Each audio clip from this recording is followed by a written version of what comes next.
AP budget అంతా అంకెల గారడి, అప్పులు కుప్పలా ఉందని వైఎస్ఆర్సీపీ నేతలు మండిపడ్డారు. నమ్మి ఓట్లేసిన ప్రజల్ని నమ్మించి మోసం చేసిన బడ్జెట్ ఇది అంటూ మండిపడ్డారు. నిరుద్యోగులను, మహిళల్ని, రైతుల్ని మోసం చేసిన బడ్జెట్ ఇది. డబుల్ ఇంజిన్ సర్కార్ కాదు, డబుల్ చీటింగ్ సర్కార్ అని చెప్పుకునే ధైర్యం లేక ఈ పుస్తకంలో ఉన్నటువంటిది ఒక చరిత్ర రాసినట్టుగా రాసుకున్నారా తప్ప ఒక్క దాంట్లో కూడా క్లారిటీ లేనటువంటి అభిప్రాయం కూడా కలుగుతుంది. అదే మీరు 2019-24 మధ్య వైఎస్ఆర్సీపీ గవర్నమెంట్లో ఉన్నటువంటి ఈ బడ్జెట్ ప్రసంగాలు కనుక చూస్తే ఇంచుమించుగా 100 పాయింట్లతో చేసినవి కానీ చేయబోయేటివి కానీ వాటన్నింటి మీద అంకెలతో సహా స్పష్టత ఇచ్చినటువంటి మనం అటువంటి చూసిన తర్వాత ఈరోజు వీళ్ళు అన్నీ కూడా ఒక మాయాబజార్ సినిమా లాగా వీళ్ళని తలపించేలాగా ఈ బడ్జెట్ ప్రసంగాన్ని కూడా ఈరోజు ఇవ్వడం కూడా జరిగింది. ప్రధానంగా చూస్తే మొట్టమొదటి పాయింట్కి వచ్చేటప్పటికి 3,32,205 కోట్లతో ఈరోజు బడ్జెట్ ప్రవేశపెట్టినారు. సో వీళ్ళు ఏం చెప్పినారు, మీరు ఇంతకుముందు 10 లక్షల కోట్లు 12 లక్షల కోట్లు అప్పులు చేస్తున్నారనే మాట వీళ్ళు పదే పదే మాట్లాడినారు. చివరికి ఏం తేలింది, 2019-24 మధ్యలో కేవలం 3 లక్షల కోట్లు మాత్రమే వైఎస్ జగన్మోహన్ రెడ్డి గారి టైంలో అప్పు కావడం కూడా జరిగింది. అంతకుముందు మీ 2014-19లో ఒక 3 లక్షల కోట్లు, అంతకుముందు స్వాతంత్రం వచ్చినప్పటి నుంచి కూడా బైఫర్గేషన్ జరిగేంత వరకు 1,20,000 కోట్లు, ఇవన్నీ కలిపి కూడా 7 లక్షల చిల్లర కోట్లు అప్పులున్నాయి. మీరు వచ్చిన తర్వాత 2024లో మీరు అధికారంలోకి వచ్చిన తర్వాత మొట్టమొదటి సంవత్సరంలో మీరు ఎంత అప్పు చేసినారు, 1,04,646 కోట్లు. ఇది అఫిషియల్గా చేసినటువంటి స్టేట్ గవర్నమెంట్ బారో. అదేవిధంగా గడిచినటువంటి దాంట్లో 1,03,631 కోట్లు. అంటే ఈ 2 సంవత్సరాలకు కలిపి 2,10,000 కోట్లు అఫిషియల్గా మీరు చేసినటువంటి బారోయింగ్స్. ఇవి కాకుండా గవర్నమెంట్ గ్యారంటీడ్ లోన్స్ కానీ అదేవిధంగా నాన్ గవర్నమెంట్ గ్యారంటీడ్ లోన్స్ కానీ ఈ 2 కలిపితే సుమారుగా 3,10,000 కోట్లు ఒక్క 2 సంవత్సరాల్లోనే మీరు చేసినటువంటి అప్పుగా ఈరోజు నిర్ధారణ అయింది. అదేవిధంగా మీరు ఈ సంవత్సరంకి వచ్చేటప్పటికి అఫిషియల్గా మాకున్నటువంటి లోటు 98,065 కోట్ల రూపాయల లోటు ఉంది. ఈ 98,065 కోట్లని మేము అఫిషియల్గా బారో చేస్తామంటున్నారు. ఇది కాకుండా అనేక రకాలైనటువంటి అమరావతి కావచ్చు ఇట్లాంటి వాటి అన్నిటికీ కూడా గ్యారంటీడ్ నాన్ గ్యారంటీడ్ లోన్స్ కనీసం ఇంకొక 1,00,000 కోట్ల రూపాయలు చేయిందే వీళ్ళు చేసుకున్నటువంటి మినిమం కూడా వాళ్ళు చేసేదానికి అవకాశం లేదు. ఎందుకంటే ఈ రోజు రావాల్సినటువంటి రిసిట్స్ అన్ని కూడా తగ్గిపోయినాయి. ఎక్కడ కూడా రీసోర్సెస్ అన్నది కనిపించట్లా, డెవలప్మెంట్ అంతా కూడా పడిపోయింది.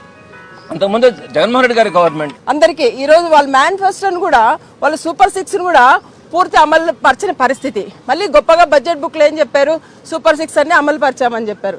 ఆడబిడ్డ నిధికి వస్తే ఆడబిడ్డ నిధికి ఆశలు కల్పించారు, ఆడపిల్లలకు లిటరలీ ఆశ కల్పించారు. మీరు 18 సంవత్సరాలు నిండిన ప్రతి ఆడపిల్లకు 1,500 ఇస్తామని చెప్పారు. ఈరోజు వాళ్ళు చూసుకుంటే 1,500 ఎక్కడిచ్చారు, అసలు అది కూడా ఇవ్వలేదు. తర్వాత వాళ్ళు అది ఇవ్వకపోగా మనం గతంలో జగన్మోహన్ రెడ్డి గారు ఇచ్చే డాక్రా మహిళలకు 0 వడ్డీ ప్రస్తావన కూడా ఇందులో ఇవ్వలే. అంటే మహిళలకు నిట్ట నిలువన మహిళలను ముంచేసిన ప్రభుత్వం ఏదంటే కూటమి ప్రభుత్వమే. మళ్ళీ వాళ్ళు మహిళా సాధికారత గురించి గొప్పగా బడ్జెట్ బుక్లో చెప్పుకోవడం జరిగింది. అంటే ఈరోజు చూసుకుంటే ఇంకా మహిళలు ఇంకా నిరుద్యోగ భృతి ఈ బడ్జెట్లో నిరుద్యోగ భృతి గురించి ఎక్కడ ప్రస్తావన రాలే. ఎంతో ఆశగా ఎదురు చూశారు నిరుద్యోగులంతా.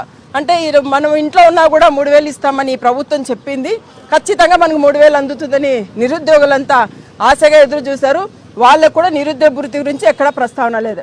తర్వాత చూసుకుంటే ఇంకా అనేకమైన హామీలు ఇచ్చి ఈరోజు ఈ ప్రభుత్వం ఒక్కటి కూడా ఎవరికి నెరవేర్చలేదు. ఇంకా మా ఉద్యోగస్తులు వాళ్ళకి వస్తే ఈరోజు ఉద్యోగస్తులు ఎవరైతే ఈ బడ్జెట్ను తయారు చేస్తారో ఆ బడ్జెట్కు వెన్నుపోటు పోర్చిన ప్రభుత్వం ఏది అంటే, ప్రభుత్వ ఉద్యోగులకు వెన్నుపోటు పోర్చిన ప్రభుత్వం ఏదంటే కూటమి ప్రభుత్వమని చెప్పుకోవచ్చు. ఎందుకంటే వాళ్ళు ఎంతో అసలు ఆ బడ్జెట్ రెడీ చేసేటప్పుడు కూడా ఉద్యోగస్తులు ఇన్ని తప్పులు రాయాలరా దీంట్లోనే ఆలోచించుంటారు. ఎందుకంటే ఒక్కటి కూడా వాళ్ళకి సంబంధించి ఒక్కటి కూడా ఇందులో ప్రస్తావన లేదు. పిఆర్సీ గురించి ఎక్కడైనా ప్రస్తావన ఉంటుందంటే అది లేదు. అంటే తర్వాత ఐఆర్ ఖచ్చితంగా ఐఆర్ ఇస్తారులే అనుకున్నారు. ఐఆర్ ప్రస్తావన ఈ రోజుకి 20 నెలలు కావస్తున్న వాళ్ళ ఈ ప్రభుత్వం అధికారంలోకి వచ్చి 20 నెలలు కావస్తున్న ఐఆర్ ప్రస్తావన కూడా ఎక్కడా లేదు. అదే చూసుకుంటే ఇంకా అనేకమైన హామీలు ఉద్యోగులకి ఇచ్చారు. అది ఎక్కడ ఇంకా ఓ విషయం చెప్పాలి, హోమ్ మినిస్టర్ గారు ఈరోజు హౌస్లో బడ్జెట్ మా మండలిలో మాట్లాడడం జరిగింది, దాని మీద ప్రవేశపెట్టారు. తన ప్రస్తావనలో కూడా పోలీసుల గురించి మాట్లాడడం జరిగింది. అయితే పోలీస్ డిపార్ట్మెంట్ పోలీసులు మొత్తం కూడా రాష్ట్రంలో ఉన్న పోలీసులు అంతా చాలా ఆశగా ఎదురు చూశారు. ఎందుకంటే 47,000 కోట్లుగా ఈ ప్రభుత్వం బడ్జెట్లో ప్రసంగించలో తెలియజేశారు. వాస్తవానికి రాష్ట్రం విడిపోయిన తర్వాత 2014లో ఆంధ్రప్రదేశ్ రాష్ట్రానికి వచ్చినటువంటి అప్పు మొత్తం 1,26,000 కోట్లు. 2014 నుంచి 19 దాకా చంద్రబాబు నాయుడు గారు అధికారంలో ఉన్నప్పుడు ఆ 5 సంవత్సరాల్లో వారు చేసినటువంటి అప్పు 3,32,000 కోట్లు. జగన్మోహన్ రెడ్డి గారు 2019 నుంచి 24 దాకా ముఖ్యమంత్రిగా వారు చేసినటువంటి అప్పు 3,62,000 కోట్లు. కానీ ఎన్నికల సందర్భంలో ఏం మాట్లాడారు వీళ్ళు? 12 లక్షలని ఒకళ్ళు, 14 లక్షలని ఒకళ్ళు, 10 లక్షలని ఒకళ్ళు, ఇష్టం వచ్చినట్టు మాట్లాడిన సందర్భం మనం చూసాం. కానీ బడ్జెట్ మొట్టమొదటిసారిగా ఓటాన్ అకౌంట్లో ప్రవేశపెట్టినప్పుడు 7 లక్షల కోట్ల అప్పని ఆ రోజు మాట్లాడారు. కానీ ఇవాళ బడ్జెట్లో మళ్ళీ 9,47,000 కోట్ల రూపాయలు అప్పుందని మాట్లాడుతున్నారు. ఎందుకు ఇలాంటి అబద్ధాలు మీరు ప్రచారం చేస్తున్నారని ఇవాళ ఈ కూటమి ప్రభుత్వాన్ని, ముఖ్యంగా చంద్రబాబు నాయుడు గారిని సూటిగా ప్రశ్నిస్తున్నాం. అబద్ధాలతోటి, అసత్య ప్రచారాలతోటి ఇవాళ రాష్ట్ర ప్రజానీకాన్ని తప్పుదోవ పట్టించే ప్రయత్నాన్ని మీరు స్పష్టంగా తెలియజేస్తున్నారని మేము మాట్లాడుతున్నాం. ఇవాళ ఇక్కడ ప్రధానంగా గత ప్రభుత్వం చేసినటువంటి హామీలు నెరవేర్చడంలో ఏ విధంగా విఫలమైందనేది రాష్ట్ర ప్రజానీకానికి స్పష్టమైనటువంటి క్లారిటీ ఉంది. ఇవాళ ఈ ప్రభుత్వం బడ్జెట్ సమర్పించేటప్పుడు గత సంవత్సరానికి ఈ సంవత్సరానికి కంపేర్ చేస్తూ ఆ సంవత్సరం ఆదాయ వ్యయం ఈ సంవత్సరం ఆదాయ వ్యయం ఏ విధంగా ఉందని మాట్లాడారు. 2025-26లో ఆదాయ వ్యయం 23,821 కోట్లుగా చూపించారు. ఈ సంవత్సరం ఆదాయ వ్యయంలో 2,56,143 కోట్లుగా చూపించారు. అదే 25-26లో 2,38,021 కోట్లుగా చూపించారు.